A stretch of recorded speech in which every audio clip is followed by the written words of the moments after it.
अस्सलाम वालेकुम दोस्तों, मेरा नाम है अली। मेरे साथ हमेशा की तरह मौजूद है दाऊद और आप देख रहे हैं क्रिकेट दुनिया पे अली एंड दाऊद शो को। किसको देखना तो बनता है। तो दोस्तों, जैसे कि आप तमाम लोगों को पता है कि भारत ने जो है वो सीरीज 2-0 से ओडीआई सीरीज अपने नाम कर ली और ये भारत की ए टीम नहीं थी, ये भारत की सेकंड स्ट्रेंथ टीम थी, यानी कि बी टीम थी।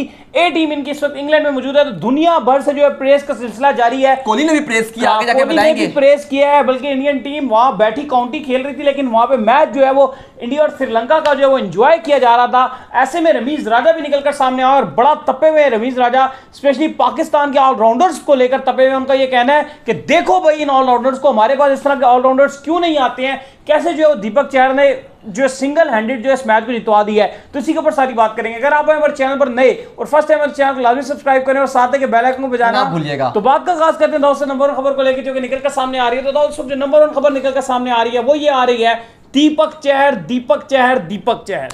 देखिए, पाकिस्तान में हर कोई बात कर रहा है दीपक चहर के बारे में। रमीज राजा ने तो खुल्लम खुल्ला ये बात कह दी। वो कहते हैं कि भाई आपके पास उस लेवल का ऑलराउंडर है ही नहीं कोई, आप खुश होते रहो, मेरे पास फहीम है, आप कंपेयर करते रहो उनका, कभी ये बेन स्टोक्स से कर दो, कभी उनको हार्दिक पांड्या के साथ कर दो, कभी किसी के साथ कर दो, लेकिन फहीम हम सबको पता है किस लेवल की है। शादाब है दूसरे आपके पास, एक टी20 नहीं खिलाया आपने इस ऑलराउंडर को, जिसको आप कहते रहते हो ऑलराउंडर है ऑलराउंडर है। फिर आपके पास शादाब है, कह लो आप फलाना है फलाना है फलाना है। लास्ट 10 टी20 में 30 ओवर में 280 प्लस रन खाया उन्होंने। और अगर आप उनका इकोनॉमी की बात करेंगे तो वो 9-10 को टच कर रही है, विकेट्स उन्होंने ली नहीं है। और भाई वो कहते हैं कि आपके पास दीपक चहर जैसा ऑलराउंडर है ही नहीं। आपके पास अगर दीपक चहर जैसा ऑलराउंडर कब आएगा? आप अपने डोमेस्टिक को जाके देखो, अगले साल आएगा। आपकी फ्रेंचाइजीज, आपकी जो पीएसएल की फ्रेंचाइजीज है वो आज तक आपको स्पिनर तो दे नहीं सकी। नहीं, एक फ्रेंचाइज ने भी आपको, पाकिस्तान का टी20 वर्ल्ड कप इस बार यूएई में है, तो क्या पाकिस्तान को एक भी फ्रेंचाइज ने स्पिनर दी? बल्कि ऑलराउंडर के हाथ देंगे। आज उसको बेचारे को आपने उठा के आखिरी मैच में खिला लिया है, धुलाई मच रही है, उसकी भी धुलाई हो रही है। आखिरी मैच में क्या बेचारा परफॉर्म करेगा? आपको प्लानिंग एक ओवर में 3-3 चौके पड़े उस्मान कादिर को। प्लानिंग ही नहीं करने आ रही कि आपको प्लानिंग कैसे करनी है, आपको बॉलर्स को कैसे यूटिलाइज करना है, किसको कहां पे बॉलिंग करानी है। जिसको आपने चैंपियन बनाया होता है अपना, शहीनशाह अफरीदी सुपरमैन है, शहीनशाह अफरीदी पता नहीं किलियां उखाड़ता हुआ ले जाएगा, उसको आज ऐसे अगले खिलवाएं। जो लास्ट मैच भी पाकिस्तान जो हारा था, लेकिन वहां पर शहीनशाह अफरीदी की अच्छी बॉलिंग रही थी। उसकी क्या वजह थी? पहला ओवर जो उन्होंने किया वहां पर इमाद वसीम उनको एक विकेट देकर आए थे, एक विकेट ली थी, प्रेशर था तो वो एक ओवर उनका निकल गया। दूसरे ओवर से पहले फिर इमाद ने एक विकेट ले दी थी, उनका फिर ओवर अच्छा चला गया, नया बैट्समैन आया हुआ था। आखिरी 2 ओवर जब उन्होंने आखिरी ओवर डाले हैं तो हुआ क्या था उस टाइम पूरी टीम ही फारिग हो गई थी, 8 खिलाड़ी आउट हो चुके थे जब उन्होंने अपने आखिरी 2 ओवर डाले। तो उस टाइम कौन उन्हें मारता? तो उनकी तो खुशकिस्मती ये रही कि जब मिडल ओवर्स में जब मार पड़ रही थी तो उनको ओवर ही नहीं दिया गया। 6 ओवर से आखिरी 17 ओवर तक, 16 ओवर तक उनको ओवर नहीं दिया गया, जब बटलर लिविंगस्टोन ने तबाहकुन बल्लेबाजी की। ऐसे तो आप छुपा देते हो। रमीज राजा तो साफ साफ जो कह रहे हैं वो कह रहे हैं जी कि आपकी टीम के अंदर कैपेबिलिटीज ही नहीं है। इस टाइम आपके पास ऑलराउंडर ही मौजूद नहीं है। आप एक ऐसे प्लेयर का नाम बता दो, छोड़ो दीपक चहर को, ना कंपेयर तो आप कर ही नहीं सकते।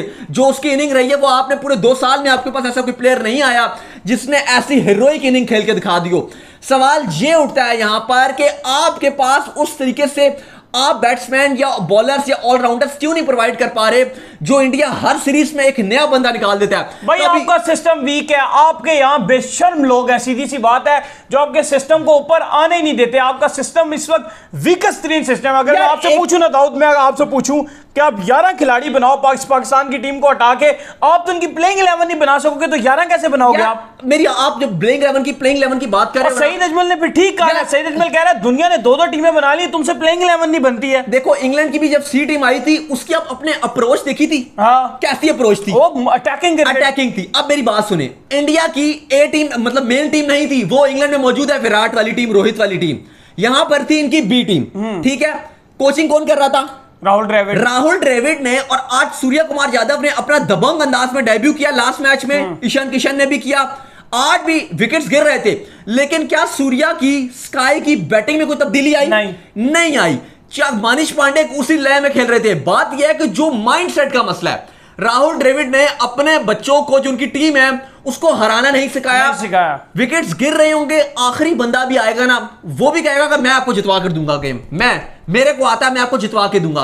आपकी टीम में वो माइंडसेट नहीं है। आपकी टीम में जब ओपन करने जाती है बाबर और रिजवान, आप वहीं से मैच में बैकफुट पे चले जाते हो कि बस अपने लिए रन्स बनाने हैं। वहां पर मैं नहीं है, इंडिया में मैं नहीं है, टीम के लिए मैच जितवाऊंगा, लेकिन टीम के लिए जितवाऊंगा। वहां पर उसकी कोई वैल्यू नहीं है जो कहे कि मैं अपने 50 रन बनाऊंगा, लेकिन उस रन का भार डालोगे, अचार डालोगे उस रन का, उसकी वैल्यू वहां पर नहीं है। यहां पर अपने 30 रन बनाओ, बाकी टीम जाए भाड़ में जाए, अपना काम बनता, भाड़ में जाए जनता। अपने 30 रन आप बनाओ, टीम हारे जीते आपको फर्क नहीं पड़ता। आपको अगला 10 दिन का 10 मैचों का जो टिकट है वो आपको ठप्पा में लगा के मिल जाएगा, और इवन आपका 6 साल भी आप क्रिकेट खेल जाओगे, इवन रिटायर्ड भी हो जाओगे, तो आपको मिसबा की तरह जो आपको कोच भी लगा दिया जाएगा। यहां पर क्राइटेरिया ये है, टीम नहीं है, यहां पर क्राइटेरिया के बस आप जो है वो अपना रन बना लो, आपका काम पक्का। इंडिया में ये एक जो सबको रोल दिया हुआ है कि आपने टीम को जिताना है, आप नहीं करते ठीक है, लेकिन आपको मैच टीम को जितवाना है, अपने रन बनाने का कोई फायदा नहीं है।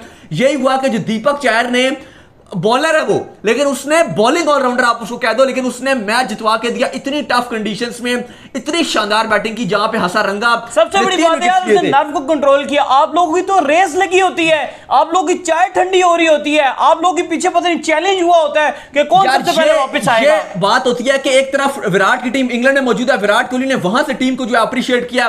विराट कहते हैं great win by the boys from a tough situation to pull it off was an amazing effort, great to watch, well done DC, Deepak Chahar and Surya, tremendous knock under pressure। देखे ना, कुछ लोग समझ रहे थे पता नहीं सूर्या के साथ जो इनकी आईपीएल में थोड़ी खटपट हो गई थी, तो ये आपस में रखेंगे, ऐसा कोई चक्कर नहीं है भाई, ऐसा कोई सीन नहीं है। अगला जो है वो कैप्टन है, अपनी टीम को उठाने वाला बंदा है और उठा के रखता है टीम और वहां पर ये जेलसी नहीं है विराट को, ये नहीं है कि मैं अगर इंग्लैंड में मौजूद हूं तो मेरी टी20 में जगह खत्म हो जाएगी। यहां पर तो आपके कप्तानों को जगह क्या नहीं पता, वो डर रहे होते हैं जी हम अपना नंबर नहीं छोड़ेंगे। ओपन करते हुए रिजवान को हम कितनी बार कह रहे हैं कि बाबर और रिजवान से चलो हम तो छोड़ो, हम तो हैं फारिग लोग, हमारी बात तो सुननी नहीं इन्होंने, ना हमारी सुननी है, ना वसीम अकरम की सुननी है, ना रमीज राजा की बात सुननी है, सब फारिग लोग हैं, की सुननी है, सब फारिग है, किसी की बात सुननी नहीं है। अब अगर आप बात करो तो इंग्लैंड के अंदर जो मौजूद लोग हैं, इंग्लैंड के फॉर्मर क्रिकेटर्स ने ये बात कहना शुरू कर दिया। आज स्टेटमेंट आया स्टीवन हार्मिशन का, दर्जन उनके खिलाड़ी जो फॉर्मर्स वो बोल बोल के थक गए हैं। वो कह रहे हैं कि अगर पाकिस्तान टीम को अपनी स्ट्रॉन्ग टीम बनानी है, बाबर या रिजवान में से किसी एक को मिडिल ऑर्डर में खिलाओ। फखर यार आप बने बनाए प्लेयर को फारिग कर देते हो, शर्जील फारिग। भाई मुझे ये बताओ, ये मिसबा कितना बड़ा पागल इंसान है कि जो आपका फखर है, चलो आपने उसको ओपनर नहीं खिलाना, उसको वन डाउन तो खिलाओ कि ओपनर आउट होगा तो 6 ओवर के सर्कल में वो आ जाएगा। 5वें नंबर का प्लेयर शेख मकसूद है, उसको उठा के तुम वहां पर खिला रहे हो, जो दायरे के अंदर उसको लेकर आ रहे हो और फखर को नहीं ला रहे। यार ये पागल तो नहीं है यार, मतलब क्या इनके, मैं जानना चाहता हूं इनके माइंड में क्या चलता है, माइंडसेट कैसे काम करता है। अब देखो रिजवान ने अपने 50 रन बना लिए, 60 रन बना लिए, अब ऐसे उसको बनाएंगे अब्बू हमारा, ऐसे अपना बना लेंगे कि जी वो दुनिया का सबसे बड़ा डॉन ब्रैडमैन है, वो डॉन ब्रैडमैन से ज्यादा उसकी बड़ी नॉक थी। अब ऐसे ऐसे जो सोशल मीडिया के जो कीबोर्ड वॉरियर्स है ना, वो ऐसे ऐसे लिखेंगे अब हमें, और जी वो डॉन ब्रैडमैन से बड़ा प्लेयर है, ये उसकी नॉक, तुम्हें क्या पता इस नॉक के अंदर वो खासियत है कि ये नॉक तुम्हें मार्स में लेके जा सकती है, ये नॉक एमएस धोनी की पूरे कैरियर से बेहतर है, ये नॉक गिल क्रिस की जो वर्ल्ड कप में जो खेले थे साथ उससे ये बेहतर इनिंग है, ये आपको ऋषभ पंत से जो ऑस्ट्रेलिया में उन्होंने हराया था ये उससे बड़ी है, कुमार संगकारा की ये पूरे कैरियर से बेहतर उनकी आज की नॉक थी, क्योंकि रिजवान ने ये अपने 50 रन बना के अपने लिए 100 साल भी अगर वो चाहे और उनकी 3 नस्लें भी चाहे ना, तो वो अब इस पाकिस्तान टीम में खेल सकती है। हमें रिजवान से कोई जेलसी नहीं है, हमें रिजवान यार उसके नंबर से प्रॉब्लम है, उसके नंबर से प्रॉब्लम है। हम ये दो जो बंदे हैं इनको गट्ठे ओपनर आप उतारते हो, पूरी टीम प्रेशराइज हो जाती है, फिर कहते हैं मिडिल ऑर्डर नहीं चलता, फिर कहते हैं मिडिल ऑर्डर नहीं चलता। ओ भाई खाक मिडिल ऑर्डर चलेगा जब आप इस तरीके से मिडिल ऑर्डर के बंदे ओपनर डाले हुए हैं, मिडिल ऑर्डर के सारे आप जो ओपनर थे उनको आप आखिर में चांस देते हो, फखर जमान हो गए, इवन आपके बाकी भी जितने प्लेयर्स आते हैं आप उनको उनके नंबर पे खिलाते ही नहीं हो। जो ओपनर नहीं थे बाबर या रिजवान, कहां से ये पक्के ओपनर थे, डोमेस्टिक में कहां ओपनिंग करते थे? बाबर हमेशा पहले नंबर का प्लेयर था यार, तीसरे नंबर का प्लेयर था और वो हमेशा यार आज बहुत बड़ी इंडिया ने जीत हासिल किया, आपको अब हम क्या बोले, कल ईद भी है, लोग ईद मुबारक के मैसेजेस दर्जनों कर रहे हैं, हम क्या उनको जवाब दें, हमारा मुंह ऐसा नहीं रहा कि हम उनको ये बात बोले, हम तो मायूस हो गए ना, हम तो उदास हो गए, हम क्या बात बोलेंगे। दूसरी तरफ अगर आप देखेंगे जो दीपक चहर ने इनिंग खेली है, फॉर्मर क्रिकेटर्स उनकी तारीफें कर रहे हैं, ट्रेंड चल रहा है। रमीज राजा ने तो यहां तक कहा कि भाई आप अपने डोमेस्टिक में उठा के देख लो, आपको अगर ऐसा प्लेयर मिल जाए तो आप मेरा नाम बदल दो, आपको नहीं मिलेगा, आप देख लो, आप ढूंढ लो अगर आपको ऐसा मिलता है दीपक जैसा प्लेयर। ओ भाई बात दीपक चहर की नहीं है, बात है सिस्टम की। अभी कुछ दिन पहले तो यहां पर वाशिंगटन सुंदर की भी बात हो रही थी, उसने ऑस्ट्रेलिया में मैच जितवा दिया, वाह वाह वाह। शार्दुल ठाकुर की भी बात हो रही थी। आप तो शुभमन गिल को भी स्टार हम सब कह रहे थे, हम तो सूर्या कुमार यादव को भी कह रहे थे, हम ईशान किशन को भी कह रहे थे। और भाई यहां तो दर्जनों स्टार बन रहे हैं। बात इतनी सी है कि आप एक प्रोवाइड नहीं कर पा रहे, वो दर्जनों कर रहे हैं। उनकी गाबा वाली सीरीज जो थी, जहां हिस्ट्री क्रिएट की थी गाबा में, देखें उसके बाद से आप मेरी बात सुनें, पूरी टीम नहीं थी इंडिया की, पूरी टीम नहीं थी से जो है वो टीम इंडिया की जो क्रिकेट है वो बहुत ऊपर चली गई है यार। वहां पर उनका कप्तान विराट नहीं था, उनका main bowler boom boom Bumrah नहीं था, उनके पास शमी नहीं था, इवन अश्विन भी उनका इंजर्ड हो गया, उनके पास कुछ भी नहीं था, उनकी आधी टीम आउट हो गई थी, उनकी टीम में कुछ भी नहीं था। उनके नए बच्चों ने वो कर दिखाया जो Pakistan, even India, even Sri Lanka की जो लेजेंड्स की टीमें थी, जो बहुत बड़ी बड़ी टीम आई थी 90s की, अर्ली 2000 की, वो नहीं कर सकी जो इन बच्चों ने कर दिया। 20-20 साल के, 21 साल के लड़के थे, इन्होंने वो करके दिखा दिया। तो बात खाली सिस्टम की होती है, बात ये नहीं है कि ये आप कह दो कि दीपक चहर आ गया तो आपको ऐसा लड़का नहीं मिलेगा। बात हकीकत है कि आपको यहां नहीं मिलेगा। उसकी वजह यह है कि वो एक सिस्टम से निकल कर आ रहा है और उसको पता है कि उसका टेम्परमेंट ने बताया। आज जो उसने इनिंग खेली है वो मजे में प्लेयर, बड़े बड़े बैट्समैन नहीं खेल पाते इतनी प्रेशर सिचुएशन में, जो उसने आज करके दिखा दिया। और ये एक जेन्युइन ऑलराउंडर की निशानी होती है। और देखिए अंडररेटेड है बहुत ज्यादा दीपक चहर, उनकी तारीफ नहीं की जाती है। अगर आप देखेंगे ना मेन स्ट्रीम टीवी में, इवन इंडिया में भी, या सोशल मीडिया में आपको नजर नहीं आएंगे, लेकिन ज्यादातर किसकी तारीफ होती है? बनाने वाले उनको। आप हार्दिक की तारीफ करते हो, आप बड़े बड़े नामों की तारीफ होती है ना, बुमराह हो गए, विराट कोहली हो गए, रोहित शर्मा हो गए। लेकिन ये वो प्लेयर हैं जो इनके अंदर टैलेंट मौजूद है और आगे आने वाले वक्त में जब इनका अपना वक्त आएगा, आज से 5 साल बाद, 6 साल बाद, तो ये बहुत ऊपर जाएंगे। और यही बात जो है वो रमीत राजा कर रहे हैं कि आपको भी इस तरीके के प्लेयर बनाने चाहिए, आपको सिस्टम को फॉलो करना चाहिए। आप क्या सिस्टम को फॉलो कर रहे हो? आपने अपनी डिवेस्टिक को बेड़ा घर करके रख दिया, आपने टोटल 8 टीमें रख दी हैं। आप फरंगी ऑस्ट्रेलिया को फॉलो कर रहे हो, ऑस्ट्रेलिया को फॉलो करें। ऑस्ट्रेलिया की हालत देखो, उनकी क्या टीम बनी हुई है। पहले 3 मैचों में व्हाइट वॉश हो गए थे वेस्ट इंडीज के हाथों। ऐसा ही है। और छोड़ो ऑस्ट्रेलिया को, अभी ऑस्ट्रेलिया जब पहले था ना, अब तब फॉलो करते हैं ऑस्ट्रेलिया को।